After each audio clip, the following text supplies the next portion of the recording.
Atención, voy a realizar un sermón renacentista bajo el título de Disolutio o Disolutio est monarquía.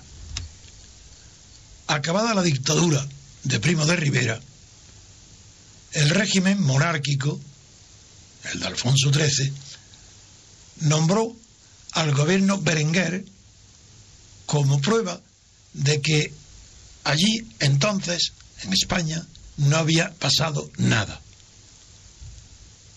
Un 15 de noviembre de 1930, y con el título de El error Berenguer, el gran filósofo y hombre de cultura importante de España, el más conocido de su época, Ortega y Gasset, publicó en el diario El Sol un simplísimo análisis de la situación política de entonces, donde se mofaba de la falsa pretensión de afirmar que aquí no ha pasado nada.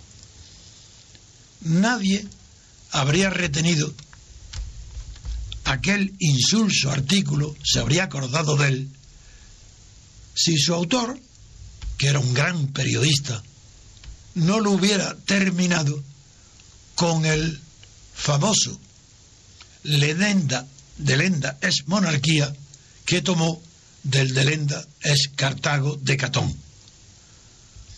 Era evidente que el Delenda de Ortega no quería decir que la monarquía debería ser destruida, como sí quiso decir Cartago con su lema Delenda es Cartago de Catón. Pero sí quiso decir Ortega que el error Berenguer, no el error de Berenguer, que el error Berenguer destruiría el régimen monárquico. Del mismo modo, trazándole un paralelismo con la ciudad de Dido, que fue aniquilada por los romanos en la guerra, después de las guerras púnicas, en la guerra final de las guerras púnicas. La metáfora de Ortega, sin embargo, no era apropiada, fue sacada por los pelos, porque la monarquía, mientras que la monarquía española sucumbió por causas internas a los 5 meses del error Berenguer, sin embargo, Cartago fue destruida por el factor romano 30 años después de la admonición de Catón. No obstante esa enorme diferencia y esa superficial analogía, sin embargo, digo, la situación de la actual monarquía de Juan Carlos no me ha traído a mí, por lo menos, a la memoria el recuerdo de aquellos 5 meses anteriores al advenimiento de la Segunda República. El error Berenguer ahora está sustituido en esta monarquía de Juan Carlos por el error Juan Carlos. También digo, no el error de Juan Carlos, sino por el error Juan Carlos, quien acaba de cometer además el hierro de forzada humildad que encierran sus palabras: lo siento mucho, me he equivocado, no volverá a ocurrir. Palabras que necesariamente implican la disolución total del lazo monárquico. Esto, a primera vista, el oyente dirá: ¿cómo? Porque esas palabras suponen que hay una disolución del lazo monárquico, es decir, de la relación entre la institución monárquica y los ciudadanos, de los españoles. ¿Por qué? De esto se trata de explicar en este breve discurso.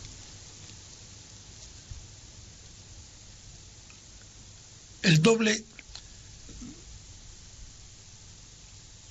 Hay, por tanto, acabo de decir que hay un error Juan Carlos y otro error de Juan Carlos, siguiendo la misma técnica que utilizó Ortega y Gasset para distinguir el error Berenguer como algo diferente de un error de Berenguer. Pues bien, este doble error es un doble error monárquico, porque contiene el error Juan Carlos, su nombramiento, y la aceptación de él por la gran mayoría de la población española, y un error de Juan Carlos, el doble error del rey como sujeto activo y como objeto pasivo del error. Y la conjunción de estos dos errores es lo que ha disuelto nada menos que la causa monárquica, que la razón de esta monarquía. Veamos.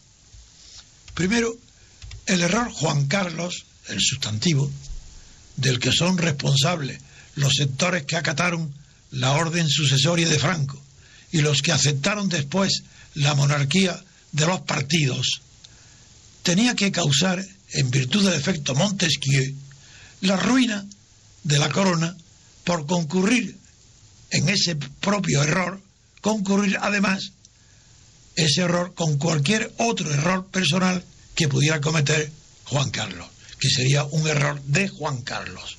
El efecto Montesquieu dice: si una causa particular arruina un Estado, había una causa general que lo haría perecer por una sola causa personal.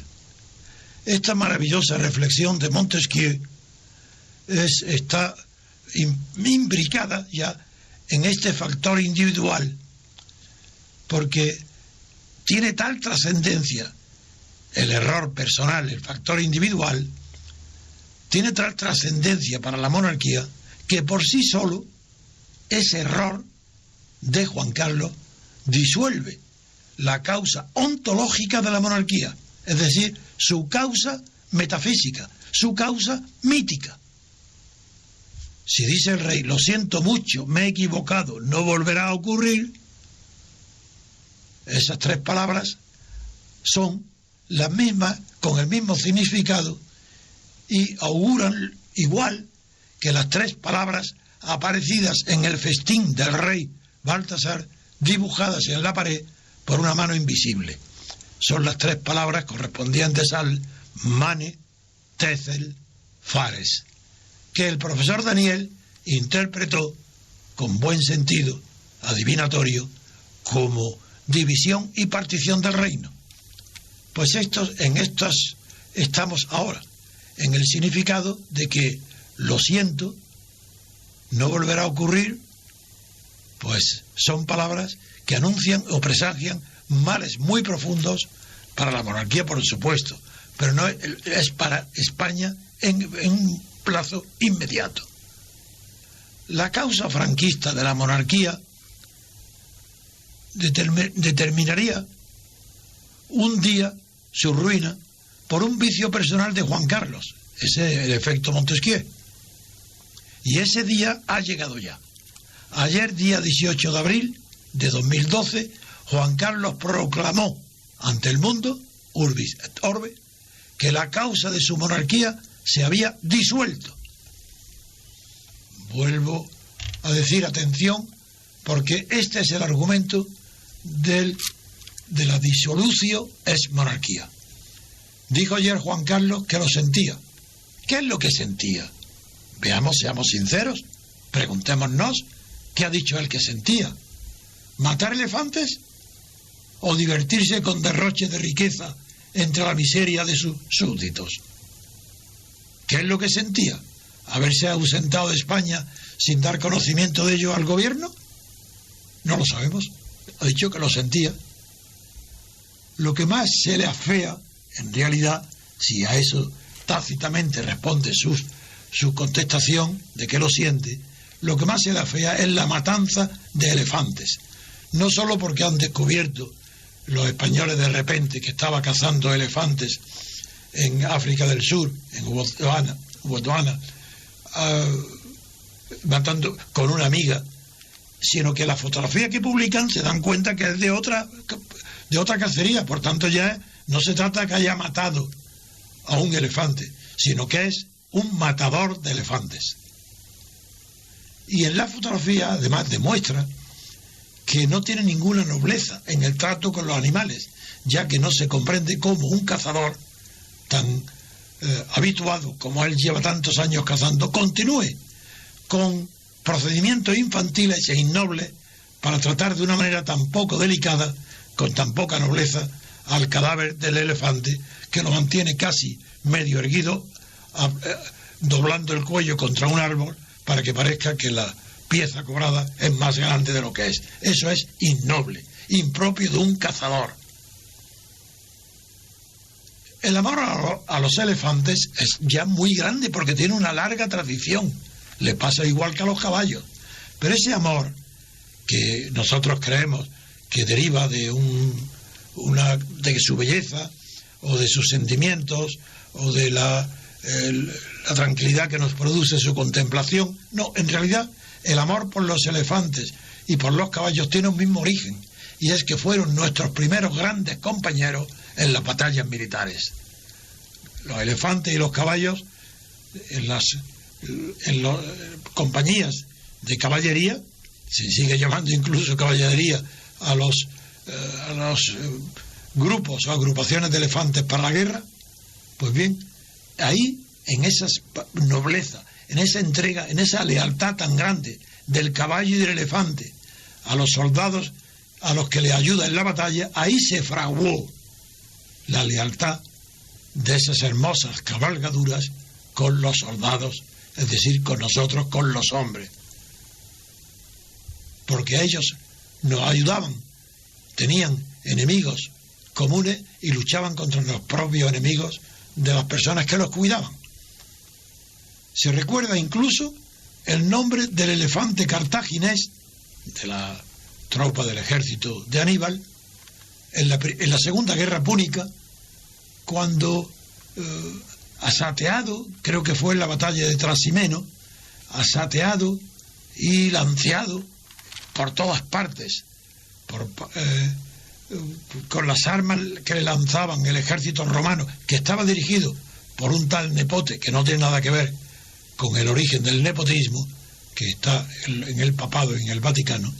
Pues bien, ese elefante, que tenía su nombre Suro, cargó él solo contra lo más grueso, lo más espeso de la tropa romana enemiga, y murió de tantas heridas como sufrió. Pero lo que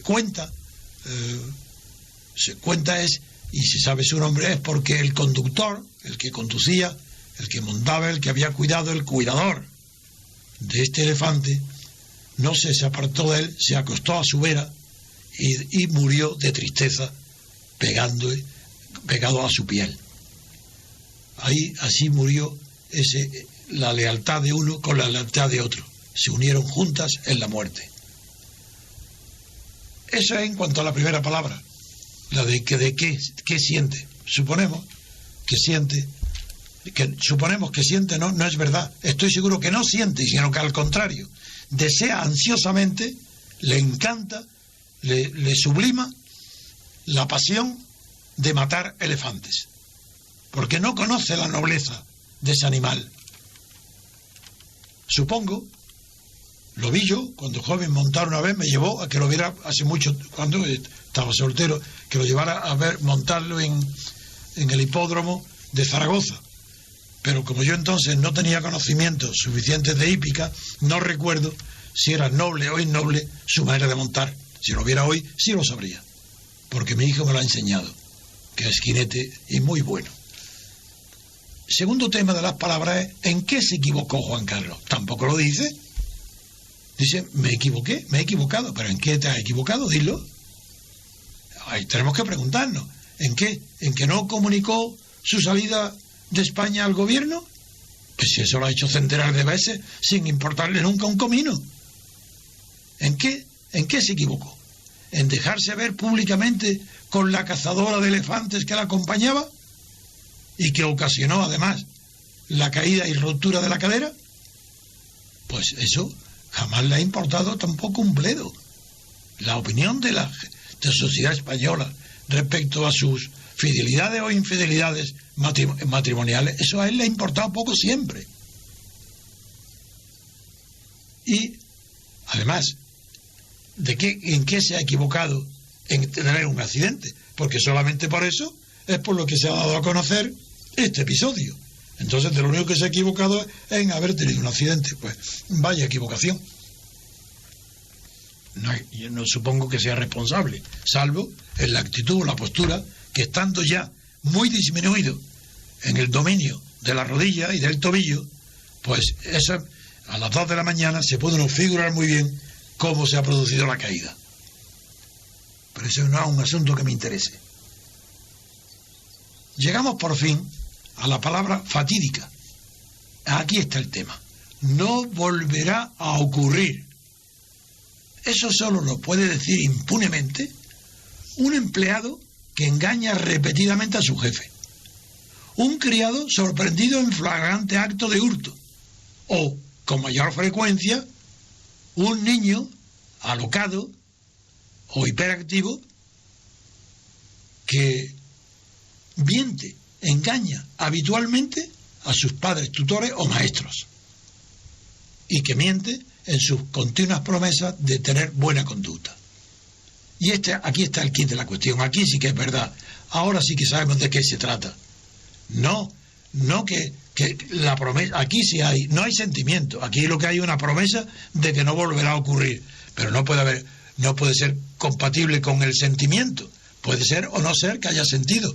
Yo creo que no ha sentido nada, porque no puede estar arrepentido nunca, ni de haber ido a la cacería de elefantes, ni de haber ido con una amiga. De eso no está arrepentido. De lo que está arrepentido es que no quiere que se vuelva a ocurrir, que se descubran sus desmanes. Eso es lo que no quiere que se ocurra. Va a procurar que eso no se descubra. Por tanto, cuando salga, pedirá permiso o dará conocimiento al gobierno y tomará todas las precauciones para que no se descubran sus fechorías. Ahora,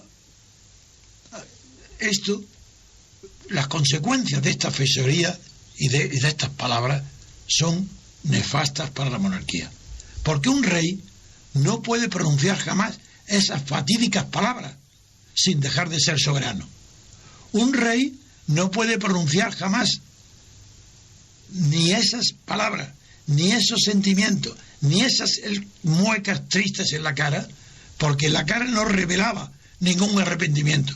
Era natural que revelara debilidad de salir de una operación grave y de la vergüenza de tener que estar humillándose en contra de la costumbre suya de haber siempre hablado con soberbia, lo cual es completamente compatible con la falsa campechanía de hablar como si fuese un hombre corriente y ordinario, cuando no es verdad. Es un hombre de una vida extraordinaria que no es corriente encontrar, y es falsa su campechanía porque es para indicar sentimientos de compañerismo que no tiene con nadie, ni siquiera con su familia. Pero sigamos. Además, un rey no puede hacer la promesa de que no se ocurrirá más, que no volverá a ocurrir. Eso no se puede prometer nada más que a un superior. ¿A quién le quiere decir eso? ¿Al pueblo? A los iguales, él no tiene iguales. Entonces a un superior. ¿Pero quién es el superior del rey? Él es el jefe del Estado. ¿A quién le puede decir que eso no se volverá a ocurrir? Además de tener que decirlo a un superior, a quien lo va a tranquilizar diciéndolo: no te preocupes, que no voy a repetir esto más. Además de dirigirse a esas palabras, solamente pueden concebirse dirigidas a un superior. Además de eso, está confesando que ha ocurrido lo anterior por culpa suya. Si esto no se va a ocurrir jamás, entonces lo ocurrido es por culpa tuya, lo estás confesando, porque tienes la voluntad y la capacidad de evitarlo. Lo que si no lo has evitado hasta ahora es por culpa tuya. Entonces, si es por culpa tuya, ¿por qué no te disculpas? No preguntes que te disculpen a ti si antes tú no has dado las razones de tu culpa. Entonces, discúlpate tú, diciendo: pido que me disculpen, pero diciendo por qué. Por ser rey, no. Que me disculpen porque estaba borracho. Que me disculpen porque no me di cuenta. Que me disculpen porque estoy ciego de pasión o de ira con esta mujer. Lo que sea, algo. Pero sin decir nada. La prensa dice que se ha disculpado. Falso, mentira. No se ha disculpado de nada. Pero está claro que está triste y avergonzado. Está disminuido porque ha perdido la confianza en sí mismo. Esto, si dice además que no volverá a ocurrir, tiene que detallar por qué no va a ocurrir. Que diga entonces por qué ha ocurrido y por qué no va a ocurrir en el futuro, si depende solo de su palabra, si está libre o si tiene relaciones que lo tienen aprisionado, y que por eso aparece con tantos accidentes o con tantos ojos oscuros. Es decir, tiene que decir lo que va a obedecer. Si es que tiene que evitar o desobedecer instrucciones, tiene que decir por qué a partir de ahora va a obedecer y a quién no quiere o a qué orden no quiere obedecer. Porque un rey que hace este tipo de promesa, que se declara dispuesto a obedecer lo que le mande el partido del gobierno, que es lo que ha sucedido hoy, lo que ha sucedido ayer, o que le mande otro, o le ruegue otro partido estatal, como fue el caso de Rubalcaba, a quien tanto a Rajoy como a Rubalcaba, a quien le advirtió y les dijo que iba a disculparse. Es mentira, no se ha disculpado, como vemos. Estamos analizando el idioma español y no tiene más significado que el que estoy hablando. Lo demás son eufemismos, palabras que no dicen lo que se quieren ellos que significan. Pues bien, como si está diciendo a quién tiene que obedecer y que en el futuro va a cumplir y va a cumplir con sus deberes y su conducta, en ese caso se convertirá a partir de mañana no en el rey de una monarquía de partidos, como hasta ahora era, sino en el rey de una monarquía de los partidos, que es diferente. Una monarquía de partidos es la expresión que corresponde a España al Estado de partidos. Pero, en cambio, la expresión alemana del Estado de partidos no es el Estado de los partidos. En cambio, en España, a partir de hoy, si el rey obedece a los partidos estatales, para que no se vuelva a repetir en el futuro lo que ha hecho en el pasado, habrá pasado a ser de rey de una monarquía de partidos a rey de una monarquía de los partidos. Un rey que se humilla ante el pueblo por orden o consejo de un cargo estatal solo puede hacerlo para mantener sus extraordinarios privilegios materiales, a conciencia de haber perdido toda la dimensión espiritual o patriótica de su función. Evidentemente, lo que le ha pasado hasta ahora al rey no puede decir que haya sido por patriotismo ni por prudencia. Un rey que pide perdón a sus súbditos, que no lo ha hecho, pierde incluso hasta la condición de reyezuelo. Por eso no se atreve a pedir perdón. Ha hecho algo peor, oscuro, ambiguo.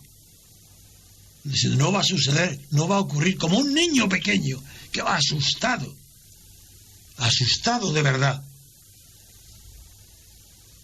Y la relación del rey con los gobernados, todo el mundo lo sabe, eso es de orden exclusivamente sentimental, porque obedece a una relación mítica.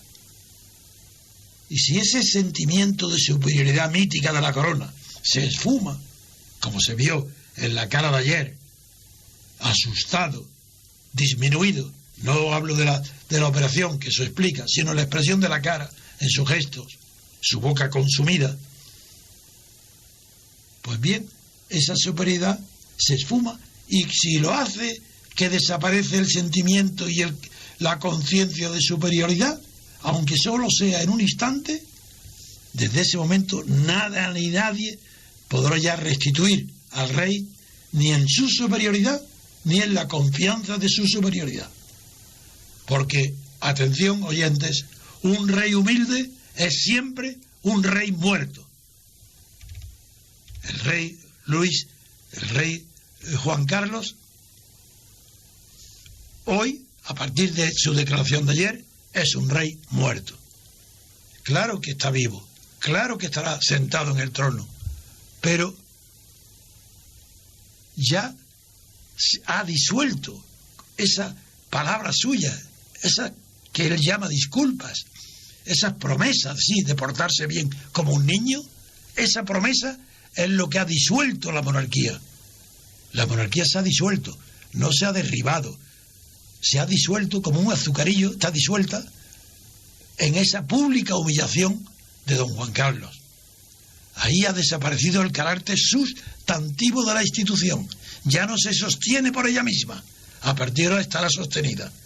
Y del mismo modo que antes de ser rey estaba sostenido en la fuerza de Franco, a partir de ayer Juan Carlos pasa a ser sostenido exclusivamente por la fuerza de los dos principales partidos estatales, PP y PSOE. Esa es la nueva realidad. Por eso digo que se ha disuelto la monarquía sustantivamente. Y sin sustancia propia, sin fundamento subjetivo, sin carácter autónomo, el rey que se autohumilla, deja de representar ante el pueblo la majestad. Ya no es una monarquía majestuosa. El rey se ha autohumillado, pierde la majestad, y al perder la majestad pierde la autoridad moral que le quedaba, porque él nunca ha tenido potestas. En la Constitución española el rey no tiene poder, pero al ser de carácter mítico, su relación con el pueblo y con los demás poderes estaba revestido de la autoridad que le concedían la mística, la espiritualidad de esa relación monárquica, que quien la comprenda muy bien, y que los que no la comprendemos la rechazamos, porque somos ateos políticamente. Es por lo que, al ser ateos, no podemos ser monárquicos. Todo partidario de la monarquía es un creyente, está dotado de fe, ha sustituido la razón o las razones por la fe en una persona. Eso lo ha perdido Juan Carlos. En Juan Carlos ya no tiene fe nadie, ni sus más fervorosos partidarios. O sea, a partir de ayer serán partidarios de sus propios intereses, pero no podrán tener fe en Juan Carlos. Por eso no tiene potestad, eso es normal, pero solo retiene hoy, antes de la declaración de ayer, la autoritas moral que ha perdido completamente con las declaraciones de ayer. El rey humillado es un despojo de la realeza. Si no es querido ni temido, el rey tampoco será respetado. Ese es el secreto de las relaciones míticas. En una sola hora de desvergüenza, la conducta de un rey que se humilla ante el pueblo, levanta las faldas de la realeza, convierte en bufonada la reverencia de la farándula cortesana y arrastra la pordiosería por los pasillos de las finanzas monárquicas. La inutilidad de un rey humillado es percibida enseguida por los círculos dominantes y dirigentes de la sociedad estatal, pero tarda un poco más en ser advertida por los gobernados. Por esa razón, antes de que el desprestigio y la falta de respeto al rey se extiendan a todas las capas sociales, surgen los intentos de conseguir cuanto antes su abdicación. Sin embargo, ya el rey lo sabía, y antes de hablar nada le advierte a Rajoy y a Rubalcaba, dice que no piensen que voy a dimitir. Pero sucede que casi siempre llegan con retraso las presiones para la abdicación.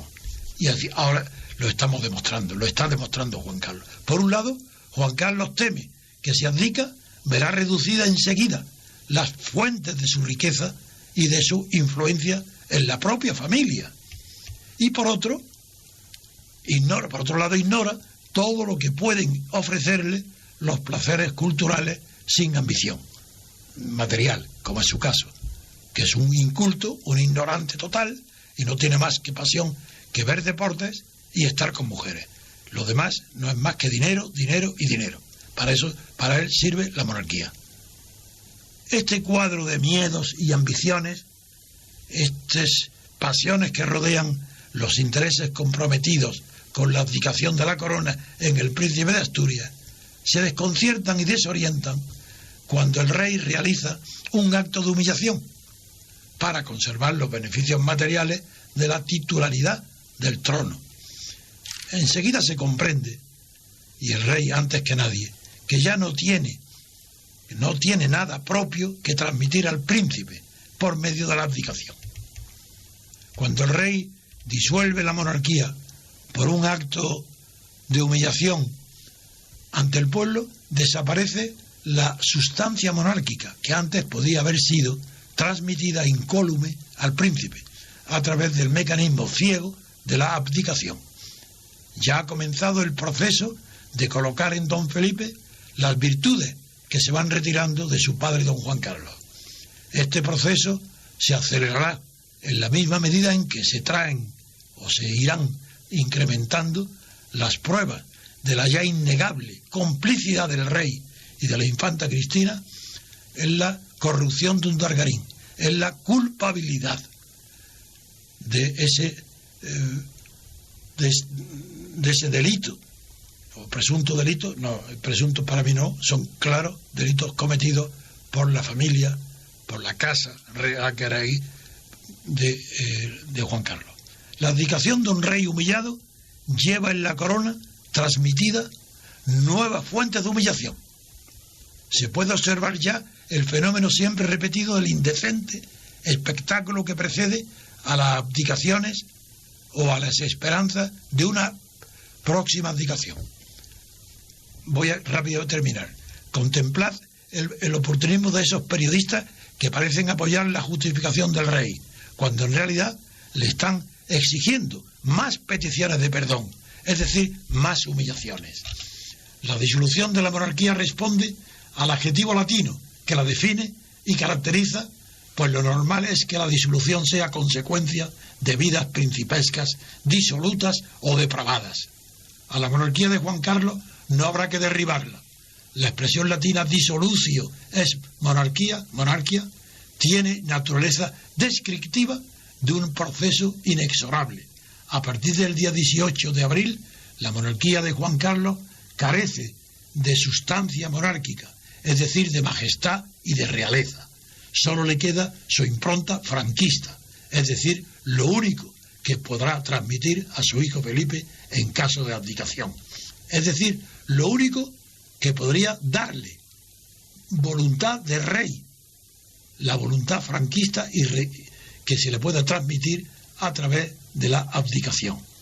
No penséis que voy a abdicar, le dijo a los dos jefes de la política española, y a ellos les anunció que pensaba disculparse ante la opinión, y no es verdad, no se ha disculpado. Pero esta vez la República Constitucional, que es la única alternativa seria, decente y realizable a la monarquía de los partidos, no será fruto de improvisaciones, ni de ensoñaciones, ni llegará por advenimiento. Será producto de la libertad constituyente. Será la fuente creadora de la democracia representativa. Será el criterio de racionalización modernizadora del Estado. Y será, en definitiva, la solución financiera de la tragedia económica que hoy padecen los españoles. Gracias, oyentes.